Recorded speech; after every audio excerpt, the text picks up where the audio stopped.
Hey folks, I'm Kendal Killian. I'm MAPE's Public Affairs Coordinator, and what I'd like to do today is talk a little bit about what happened last night in the statewide primary and how those results are going to impact the elections in November and how some of the Team MAPE endorsed candidates fared last night in the Minnesota primary. Of course, our goal for Team MAPE this year is to win back MAPE-friendly majorities in the Minnesota legislature, both the Minnesota House and the Minnesota Senate. That's extra important, of course, with what's happening on the subcommittee on employee relations in terms of the MAPE contract passing or not. Of course, there'll be another hearing on that later this month. But the legislature next year, if that subcommittee fails to pass the contract, will take up our contract at the state legislature. So it's very important that we get majorities in the legislature that would pass our contract. So the impact of the primaries last night was that 92% of the Team MAPE endorsed candidates won their election, which was extraordinary. All but one of the Team MAPE endorsed candidates that had a competitive primary last night won. And I'm going to go through where some of those races were and what took place. So starting out on the Iron Range, in the heart of the Iron Range in Virginia, Minnesota, and around that area, the former seat held by Representative Tom Rukavina, Jason Metza won his primary over Lori Janatopoulos pretty handedly. Jason is a union organizer for the Northeast Regional Labor Federation, so he'll be a strong supporter of MAPE in the legislature. In Duluth, in East Duluth, Representative Tom Huntley, who was first elected in 1992, cruised in a primary over Brandon Coakley. Huntley was the Team MAPE endorsed candidate. Over in Aiken County, Joe Radinovich easily won over former state senator David Schaaf. This will be a key race this fall. We've already had a group of volunteers up there helping out Joe Radinovich, 5 or 6 folks a few months ago, and this is going to be a swing seat when you look to how MAPE is going to help us win the majority in the fall. This will be kind of if there's swing states in the presidential race, this is a swing district for the Minnesota legislature. Moving down towards the Twin Cities, in the White Bear Lake Maplewood area, the Team MAPE endorsed candidate Peter Fisher defeated Bob Hill. Bob Hill spent $40,000 of his own money, but was not able to defeat our Team MAPE endorsed candidate. In Eagan, former Representative Sandy Mason, who has the Team MAPE endorsement, won there. She defeated Milton Walden. She is a former MAPE member, and she has a very good chance of winning in November. And like the Joe Radinovich seat in Aiken County, that's kind of a swing district as well. Looking over towards Minneapolis, in kind of the northwest corner of the city of Minneapolis, Representative Joe Mullery once again won re-election. He often has primary challenges, but he always seems to come out of it. He was first elected in 1996, so he's now one of the most senior members of the legislature.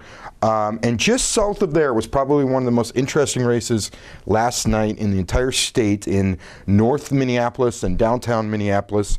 Our Team MAPE endorsed candidate won by just 19 votes. Ray Den is his name, Ray Dean. He defeated Tara Cole by 19 votes. And there was a third candidate who was a former Republican in the DFL primary by the name of Ian Alexander. And Alexander was endorsed by the Star Tribune and a number of elected officials, but Alexander came 300 votes behind Tara Cole and Ray Dean.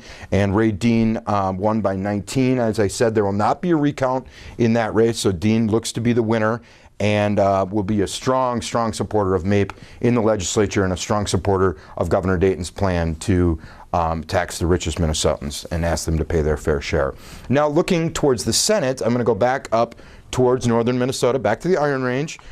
In Senate District 5 in Grand Rapids, on the far western edge of the Iron Range, Senator Tom Saxhog cruised to a primary victory. He now faces Republican Senator John Carlson in the general election in November. This is one of those places where the incumbents were matched up against each other due to redistricting. So this will be a very key race as we move towards November. In the Senate in Brooklyn Park, Chris Eaton, Senator Chris Eaton, our Team MAPE endorsed candidate, easily defeated Tim Davis. Chris Eaton is a nurse and a strong supporter of labor issues, so we're great to see that she'll be coming back.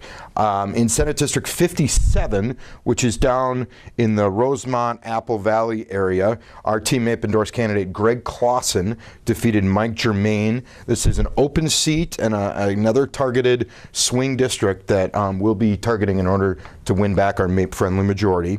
And looking up towards St. Paul, up here now in kind of the Highland Park area, Senator Dick Cohen barely survived his primary. I'm being facetious a little bit. Cohen cruised pretty handedly over Alexander Jeffries, and this is, like I said, in St. Paul. Lots of MAPE members live in this area, and Senator Cohen will be back to support us again at the legislature. And also in St. Paul, Senator Sandy Pappas won her re-election. Senator Pappas has won awards from MAPE in the past. She actually represents a lot of the buildings where a lot of MAPE members work in downtown St. Paul and around the Capitol and areas like that. And then the final race I want to talk about was in East St. Paul. This is the one place where our Team MAPE endorsed candidate did not win. We endorsed Robert Humphrey. Humphrey is a public employee working for the city of St. Paul. He was a longtime aide to Representative Tom Rukavina. He was defeated by Fong Haj in East St. Paul. Haj won by 245 votes. He's Laotian and would be the only person of Southeastern Asian heritage in the legislature. Of course, before we had Senator Meme Mua and Representative Sai Tao, but now they've been out of the legislature for 2 years. So it's good to see that there'll be someone representing that community back in the legislature, even though he did defeat our Team MAPE endorsed candidate. So there was pretty low turnout yesterday, 9% statewide. It's really important that folks get out and vote in November. We have to obviously improve that turnout number from 9% up to 80% hopefully, and that'll be the votes it'll take to help us win back the majorities. Overall, like I said, we had 13 endorsed candidates that were on the ballot yesterday facing folks of their own party, and of those, 12 of them won their races for a 92% win percentage. So good job, congratulations to everyone that helped these candidates and that is helping us to win back the majority. Overall, Team MAPE now has 130 endorsed candidates.